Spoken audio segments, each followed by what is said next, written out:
안녕하세요. 프로젝트 메모리셋 팀장을 맡고 있는 최재하입니다. 발표 영상은 프로젝트 소개, 서비스 시연, 반응형과 모바일 태블릿 화면 시연, UX를 위한 애니메이션, 팀원 소개, 스택 소개, FAQ 순으로 진행됩니다. 그럼 발표 시작하겠습니다.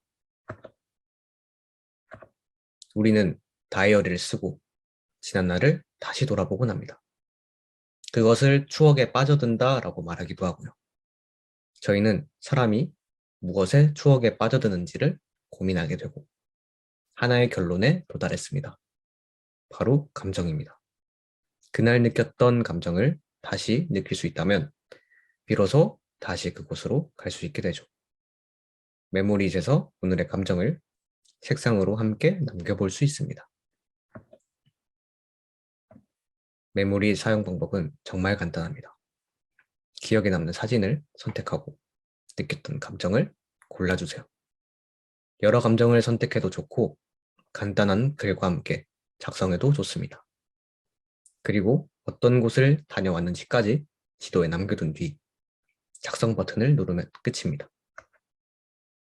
전체 화면으로 확인해 보겠습니다. 다음으로 작성했던 게시물을 조회해 보겠습니다. 게시물 조회는 다이어리로 보기와 지도로 보기를 지원합니다. 다이어리로 보기에서는 게시물들의 썸네일이 나열됩니다. 썸네일에 커서를 올려 날짜와 그때의 감정을 간략하게 확인할 수 있습니다. 썸네일을 클릭해 내용을 확인하면 됩니다. 좌측 메뉴바에 지도로 보기를 클릭해 지도에서 볼 수 있습니다. 지도로 보기에서는 게시물을 작성할 때 입력했던 감정을 나타내는 마커를 확인할 수 있습니다. 마커를 클릭해 내용을 볼 수 있습니다. 다음으로 부하 기능을 알아보겠습니다. 게시물 작성 시 사진에 좌표 정보가 있다면 사진 찍은 곳에 마커가 바로 위치하게 됩니다. 추출한 위치 정보로 바로 작성한 게시물과 구글 맵을 통해 찍어본 좌표 정보가 동일한 것을 확인할 수 있습니다. 다음으로 감정 필터링, 월별 필터링이 있습니다. 상단의 색상 버튼을 클릭해 보고 싶은 감정이 있는 게시물들을 모아볼 수 있습니다. 색상 필터링 바로 좌측에서 다른 달을 선택할 수 있습니다. 추가로 소셜 로그인과 자체 로그인을 둘 다 제공하고 있습니다. 네이버 계정, 카카오 계정으로 간편하게 서비스를 이용할 수 있습니다. 원한다면 자체 회원가입, 로그인도 이용할 수 있습니다. 다음으로 반응형 웹과 모바일 태블릿 화면 시연이 있겠습니다. 브라우저의 크기에 따라 적절한 UI를 제공합니다. 화면의 크기가 변하더라도 동일한 비율의 썸네일을 통해 시각적인 편안함을 제공합니다.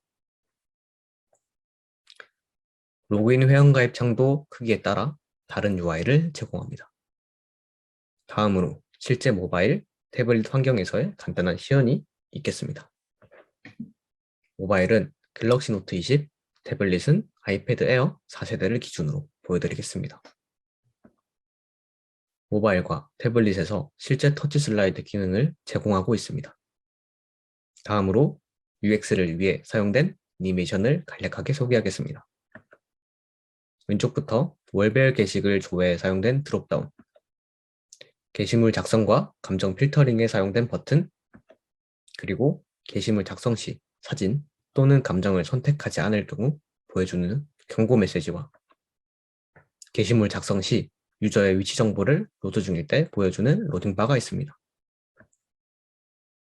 그리고 작은 화면에서 사용되는 하단 내비게이터와 게시물 조회 시 감정을 더 생생히 느끼게 해주는 배경이 있습니다. 다음으로 팀원과 사용된 스택을 간략하게 소개하겠습니다. 저는 풀스택을 맡았고 데이님께서는 백엔드, 혜영님과 정원님께서 프론트엔드를 맡아서 프로젝트를 진행했습니다. 다음으로 간단한 FAQ를 진행함으로써 발표를 마무리하겠습니다. 감사합니다.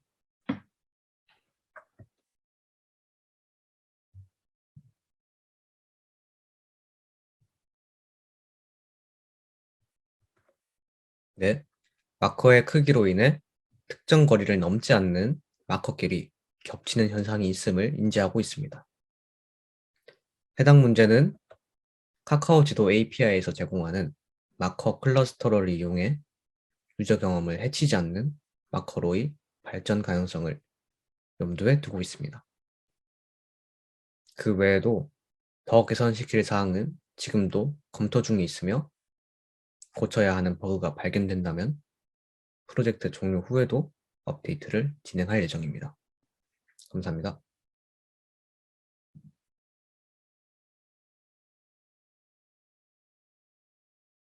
안녕하세요. 파이널 프로젝트 10조 인사이드 아웃의 조원 서정원입니다. 제가 생각한 더 개선시킬 방안이 뭐가 있을지 다음 장에서 설명해 드리도록 하겠습니다. 제가 생각한 더 보완할 점은 리덕스 퍼시스트를 보완하는 것입니다. 리덕스 퍼시스트라고 하는 것은 브라우저를 닫아도 리덕스 상태가 유지된다는 메소드입니다. 리덕스 상태가 유지된 이유는 로컬 스토리지에 스테이트를 저장하기 때문인데, 문제는 리덕스 상태를 초기화시키는 메소드가 없다면 잠버그가 발생할 수 있다는 것입니다. 따라서 해결 방안으로 한다면 리덕스 퍼시스트에 퍼시스터 펄지라는 메소드를 사용을 해서 로그아웃을 할 때 창이 닫힐 경우에는 로컬 스토리지에 저장되어 있는 스테이트를 초기화시키는 메소드를 추가를 한다면 해결 방안이 되지 않을까 생각을 합니다. 제가 생각하는 보완점은 여기까지입니다. 감사합니다.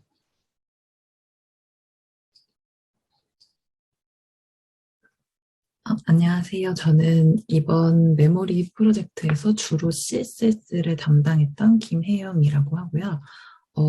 더 개선시킬 방안에 대해서 생각을 해봤는데, 이번에 저희 프로젝트를 할 때에는 스타일드 컴포넌트를 주로 사용했었고, 이제 스타일드 컴포넌트랑 CSS 조금을 사용을 했어서, 근데 찾아보니까 이제 SASS나 아니면 조금 더 CSS랑 비슷한 문법을 가진 좀 더 개선된 버전인 SCSS 같은 것이 요즘 더 선호된다고 하더라고요.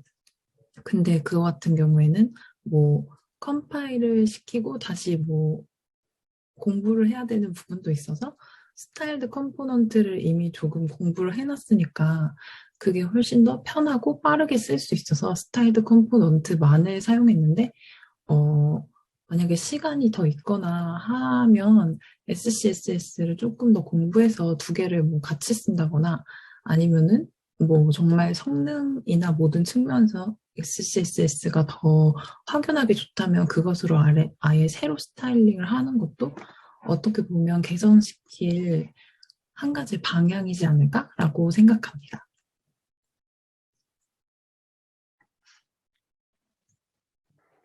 안녕하세요. 저는 메모리 프로젝트에서 백엔드 데이터베이스 구축과 보안 인증 관련 담당을 했던 정대입니다. 저희가 만든 개인 다이어리 플랫폼 특성상 개인 사진과 위치 정보가 들어가기 때문에 프라이버시와 개인정보 보호가 중요한 것 같아서 보안과 인증 쪽을 좀 더 개선시켜야 한다고 생각합니다. 보안 관련은 100% 방지할 수 있는 방법은 없기 때문에 최대한 보안 관련 누출을 막을 수 있는 방지턱을 많이 만들어 놓는 게 중요하다고 생각합니다. 먼저 토큰 관련 개선 사항입니다.